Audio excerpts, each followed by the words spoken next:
you can actually get a full ride to college, so I don't understand why you wouldn't want to go to college free.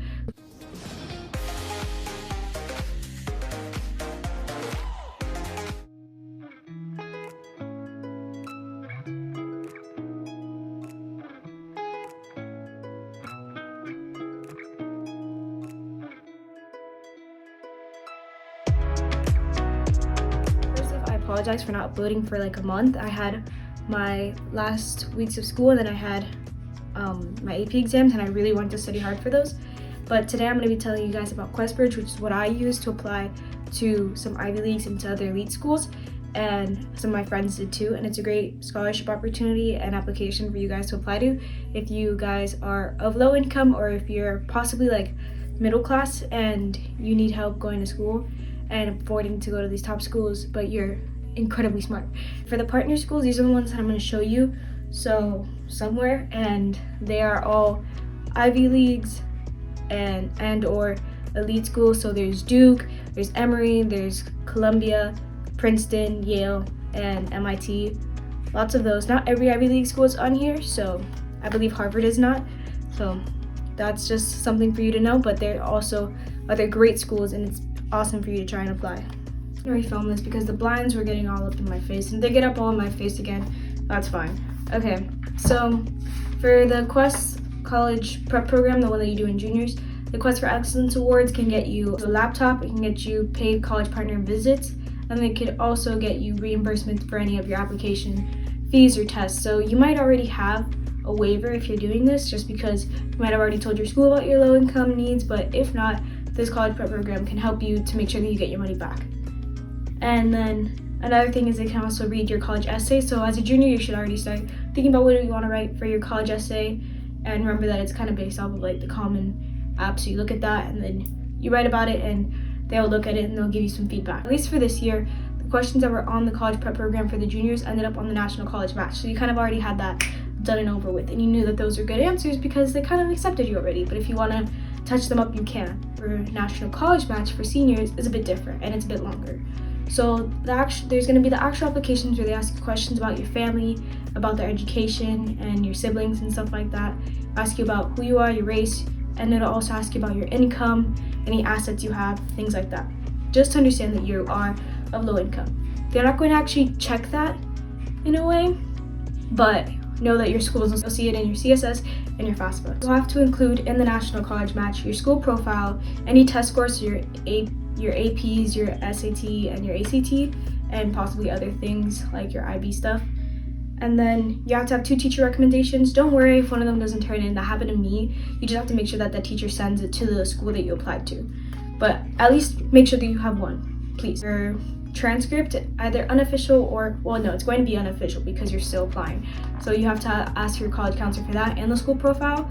And then there's also the match agreement form. And for the match agreement form, that's where you write about, like, you understand that this is like basically a contract and you cannot apply to a school that has early action like UM, but you can still apply for early decision schools or schools with earlier deadlines for your applications.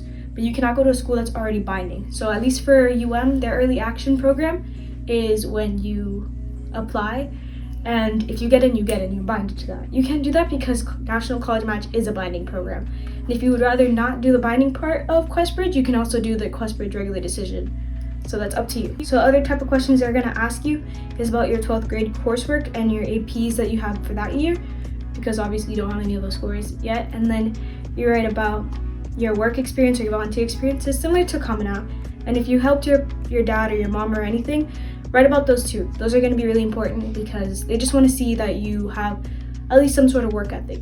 Try not to say nothing, especially for volunteer. Please tell me you have 100 hours at least. If not, get onto that, like, soon. And they ask you about your academic and your career interests. So that's going to be short questions, just like, oh, what do you want to do, like, and why do you want to do it? Just things like that. What do you want to study? And it's understandable if you don't know, but still try and say something about what you're interested in. You're going to have multiple sets of questions, so be ready to do a lot of writing. But don't feel bad, it's not as scary as it sounds. You do 2 short answer questions, both 200 words each. Then you have 7 shorter answer questions, and those are 35 words each. Then you have 1 long essay based off of a question they give you, which is up to 800 words. And then another long essay, but it's up to 500 words and it's based off of 3 topics that they give you. Now, this might change for your application and it might change up, it might add more or less questions, but just understand that either way, when you look at your application, look at the questions first, already see what you want to write about, and don't be afraid to write about different stuff. Like, you can write about a lot of things. I wrote about eating disorders, I wrote about my family, I wrote about things that meant a lot to me. So take some risk, write about things that matter to you, and make sure that it's an application that you're proud of. Make every word count, and just make sure you're not writing like sentence fragments either. Just make sure that you are explicit in your answer and you get to the point. And also for these questions, if it's possible, try and use your college essay, because that can help you a lot. Because you already have it done, you have it written with, and if anything, you shorten it, you make it longer, you've already written about something, so you have that. But if not, don't be afraid, and just kind of get used to answering questions, because for when you have if you get accepted and you become a finalist for the national college match, you have to do supplemental questions for those schools, because every school has their own requirements. Schools may ask you for another teacher recommendation, they might ask you for another test score if you didn't send one in, they might ask you to fill out their own application with their separate supplemental questions. So I really highly suggest that you make a Google Docs or a Microsoft Word or some type of note where you already have all of them written out and label it supplemental, and then for each school, Harvard, whatever, even though Harvard isn't one of them, for each school like MIT and Yale and all of these, just write out the supplemental questions that you have to answer. Because I know for Yale, at least I had 2. For Columbia, I think there was like way more. It just kind of depends. But you can have everything in one place, and make sure you actually make a copy of that document just in case something happens. So you can rank up to 12 schools, and understand that these schools are going to be binding. There's only 4 schools that aren't binding, and they are MIT, Princeton, Stanford, and Yale. So for those schools, if you get in, you don't necessarily have to go there. But for the other schools like Columbia, Emory, Duke, all those, you have to make sure that you really want to go to those schools, which is something like a super important piece of advice. Make sure you rank schools that you know you want to go to. Now, don't be afraid and not put any schools, only put the binding schools, because that's what a lot of people do. And that's what I did. But that can kind of bite you in the butt. So just know, if this is a school you really want, your dream school, don't be afraid to put it at binding. That's what you've been wanting. And for National College Match, it's literally a full scholarship. You will get in. And the way it works is that your first school, if your first school is Yale, which my dad says, Yale, then you have Yale, then you can put MIT, whatever, all these schools. So if Yale accepts you, then you're binding to that. Even if Duke or Emory or all the other schools said yes, Yale's the one that you're going to go to, because that's the one you ranked first. And then goes down from there. Yale says no, MIT's next, you go to MIT. Doesn't matter what the other schools said. And you keep on going down, and the first one to accept you is the one you get binded to. And if you don't get accepted into any other schools, then, at least for the first wave, understand that it's the first wave. It's not that they rejected you, it's just that they said, no, I don't want you binding. Like, I don't want to ensure that you go to the school. But you can still go on to their national QuestBridge regular decision, which is what I had to do. None of my schools I got binded to, like none of them accepted me. So then I did their national college regular decision. And remember that you can also always start out doing the regular decision and not do the college match. So then from there, if you do the regular decision, you're allowed to actually add more schools. And if you get accepted into any of these schools, it's not binding. So that's what happened to me. I applied to UPenn and USC also within that application, and it turns out that I got into both of them. But understand also that apply to the schools you really want to go to, and understand that with regular decision, now you might have a higher chance of getting good aid, but it might not be perfect.